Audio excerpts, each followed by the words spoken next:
I'm going to go for Tommy. Tommy's in Oregon, no pronouns given. He wants to talk about the historical context of the infallibility of the Bible. Tommy, you're on Talk Heathen. How are you doing today? Good. How are you guys doing? I'm Doing freaking pretty awesome, well. I'm man. excited to talk to an Oregonian from Oregon. Yeah. So I just quick background. I'm currently in school. I'm studying psychology and religious studies. And in my free time, I like to just study theology and specifically Christianity. So I saw the prompt in the comments for the infallibility of the Bible. Okay. So, I guess where I want to start is, I think that that conversation, I think a lot of people forget really the 2,000 years, but especially the last 1,000 years of history that has molded American Christianity into what it is, right? So up until the Protestant Reformation, the authority in the faith was not the Bible. It was the papal authority because no one could read. That does make it hard. The Bible. Yeah. They also burned people at the And, stake for owning a Bible in the language that they could read for a while. Yeah. And there wasn't really a printing Right, press. and not many people could read in general. So after Luther did his, big public scene, and we got the split, there was kind of now a hole for Protestants in their faith because they were like, well, we don't have the authority of the Pope anymore or of the church. So the Luther kind of bunkered down on this idea of, well, that's because the Scripture is the authority. We're not going to listen to man. We're going to listen to God, and the best way we can do that is through the Bible. And throughout the next, up till the 21st century, and as we got all these new branches of Protestantism, Calvin with the Reformed theology, and all the way to, Latter-day Saints, we got to this point where the Bible became basically like the Quran. It might as well have fallen out of the sky. And I think especially nowadays with the 20th century, good examples like the Scopes Monkey trial, where fundamentalists had to really start to kind of make a choice. And I think people started going to the extremes. And I think that's why we now have this issue of kind of this infallibility part of American Christianity, which unfortunately I think... So to be clear, you do not think that the Bible is infallible? No. Okay. So what is are you sort of just giving a summary, or do you have a point of view on this? So for me, with my beliefs, I believe that, maybe not belief, but I would consider myself a follower of Christ. And I don't see the Bible as infallible, but I think that it is a book packed full of information that is 100% useful. And if you can learn to kind of dissect it and understand it properly, I think that it has a lot of messages that are very, very beneficial for humans. So what about the messages that are definitely not very beneficial for humans? Because it has a lot of those too. So how should we then pick through this, and how should the layman, the average everyday person, decide which parts they should believe and follow, and which parts have been corrupted through history, and which parts shouldn't have ever been there in the first place, and how should an average person deal with this book? So I think that if someone's looking to be a Christian, and their ultimate goal is to follow Jesus, starting with the Gospels, I'd probably say Mark is Mark or Luke. Those are going to be your best bets, and doing a bit of work on trying to understand the anthropological historical context of those accounts and the communities that they were being written to, and then kind of you can work through the New Testament. But in terms of the Old Testament, I would say find a good scholar that if you have those questions and if you want to explore that stuff, you can kind of look at their work. I don't think it would be fair to ask every single person who wants to be a Christian to, go through 6 years of academic study. Right. But that's kind of what I'm getting at is do you really think it's reasonable for, average everyday people to put in this much work to dissect the historical context and the translations and the this and the that of this ancient, this Iron Age, sex manual? Or do you think that it's better that maybe we just kind of do away with that and focus on things that like the morality of our culture today is not derived from the Bible. It's derived from logic and reason and argumentation and the blending of cultures.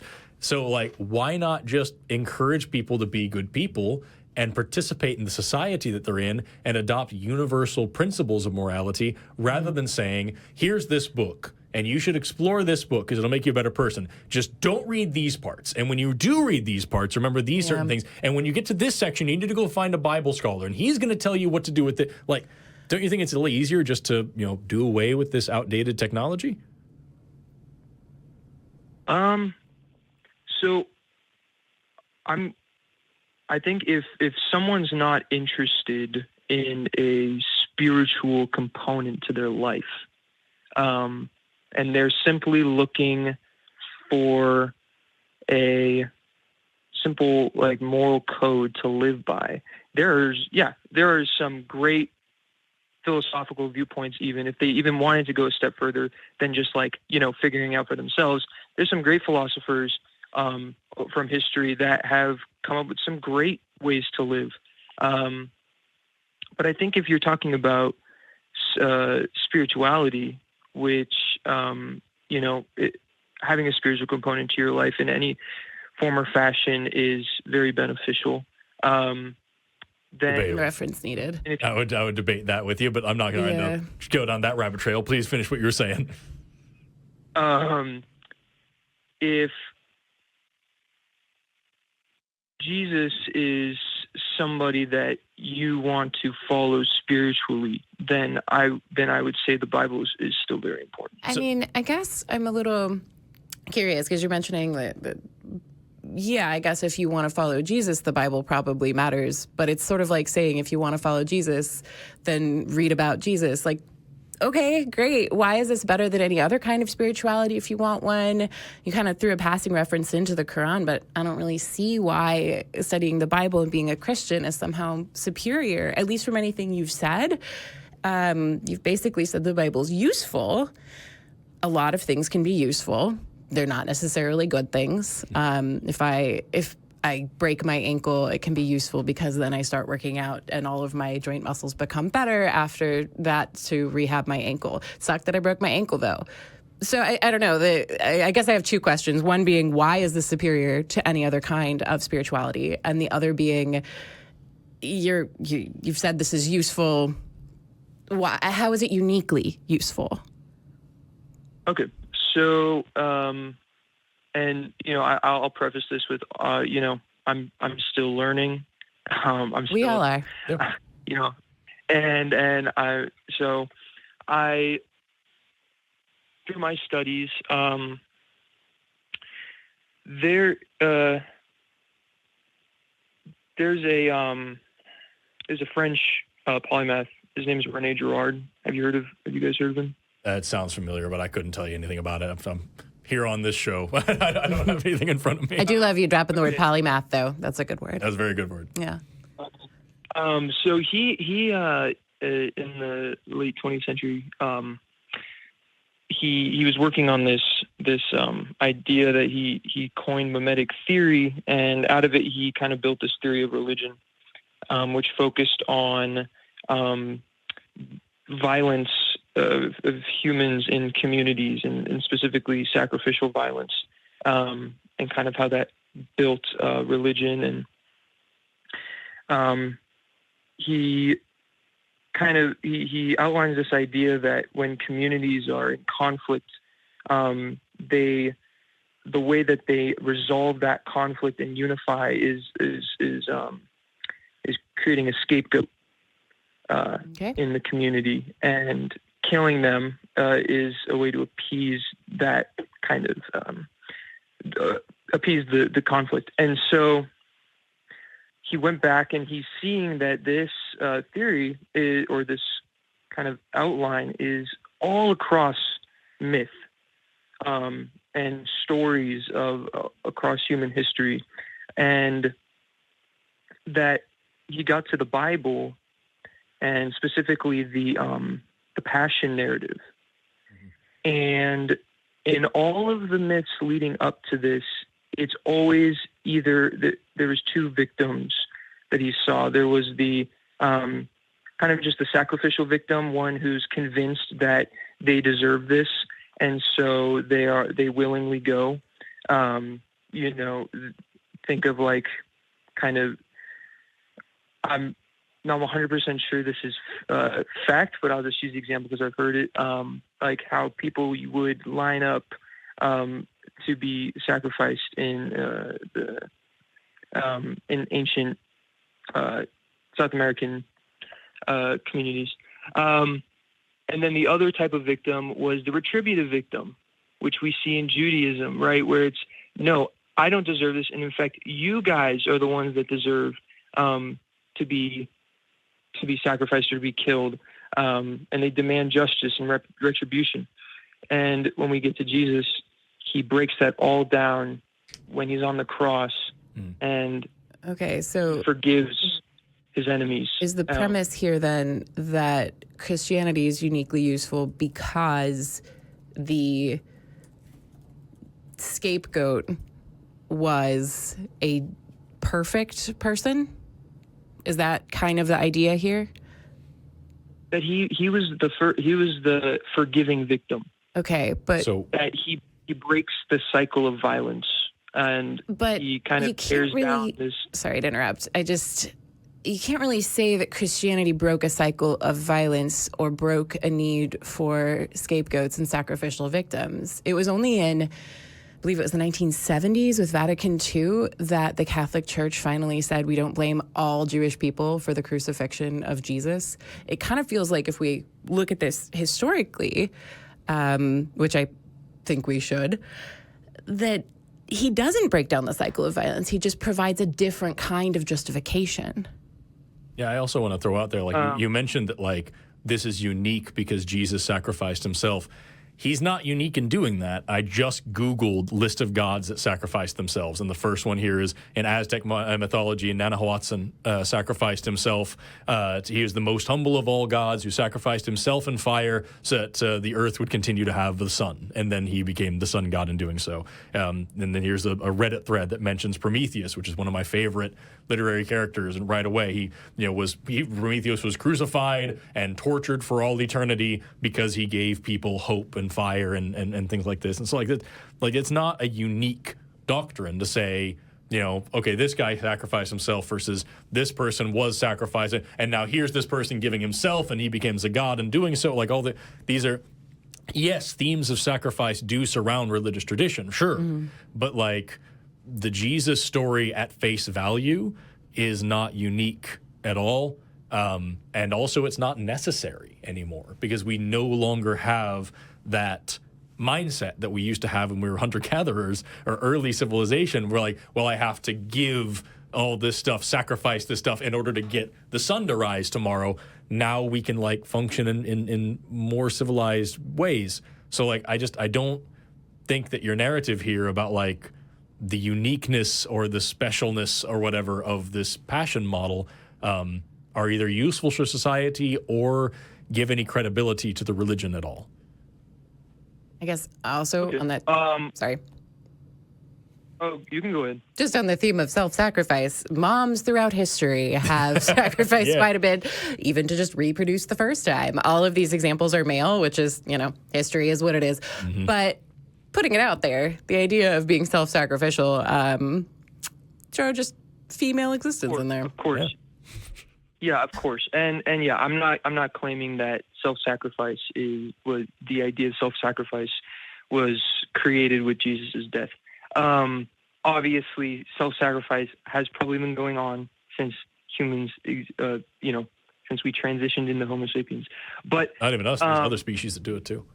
Or other species even. I'm sure. Yes. And so, I think what it's more specific than just self-sacrifice. I think the context of kind of leading up to Jesus' death, who people depending on what gospel you read, I guess it varies a bit, but kind of who people saw him as, who he alluded or claimed to be, who and what he was teaching, all of that taking place in Jewish community and the context of their beliefs. It's much more about the fact that Jesus is breaking down these walls of religious violence that permeate communities all throughout history and still do. Like you said, yes, Christianity is no different. And that's the ironic part, right? Is that when the way, right, became institutionalized into a religion, it did the same thing that religion has done across the world forever. And so, Tommy, really quickly, we've been going for about 16 minutes now, and we've got a few other callers, so I want to move on, but I do want to ask you very quickly before, just without, I don't think this requires a history context. It's just asking you personally. Over the course of this call, we've mentioned the fact that the Bible is corrupted, infallible, and has a whole bunch of bad stuff in it. We've mentioned the fact that Christianity as a whole is corrupted, infallible, and has a whole bunch of bad stuff in it. We've mentioned that humans are humans, and that we do good and bad things, and that no part of this doctrine is unique. I've been trying to press over and over about, what is the actual usefulness of this whole thing? And so that's kind of where I'd like to land now at the very end of the call, is just to ask, the whole point of society moving forward is that we do away with things that aren't useful anymore, things that are outdated, things that are getting in the way of progress. Even if they have a little bit of good to them, maybe we can save it a little bit of that good.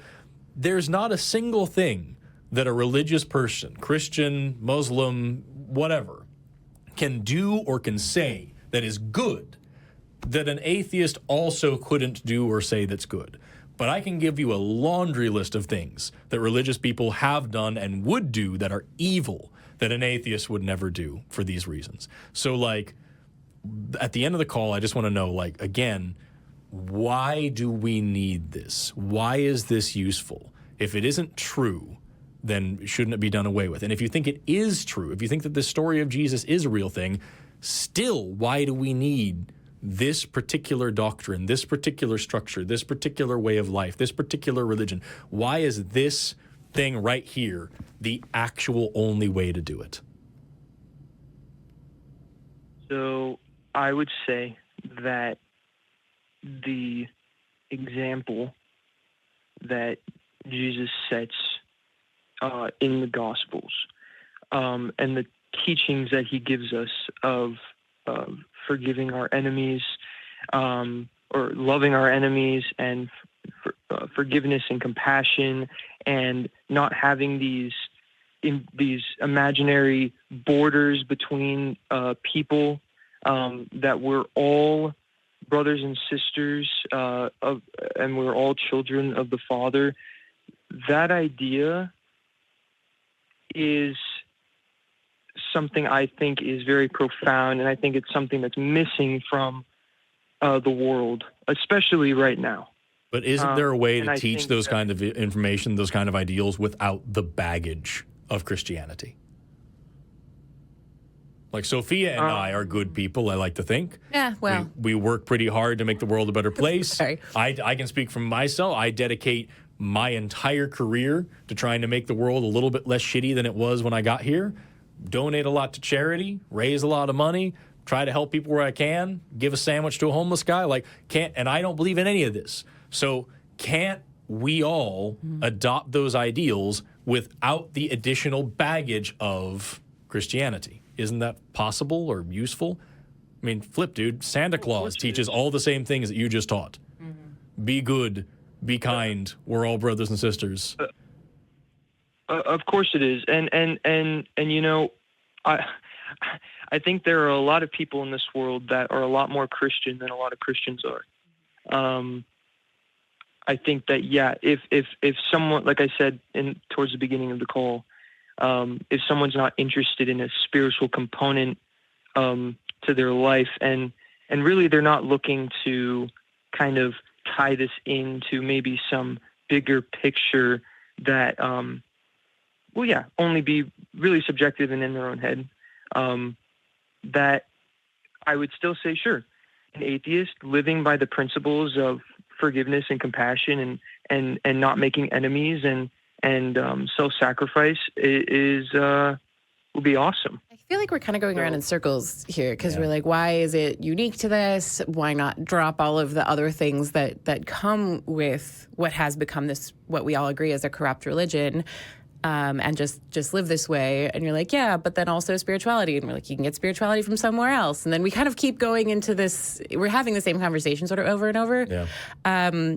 I would really encourage you. I used to be, I'm hitting stuff. I used to be very religious. I ran a Bible study at my school. I thought I was going to be a missionary, all this stuff, right?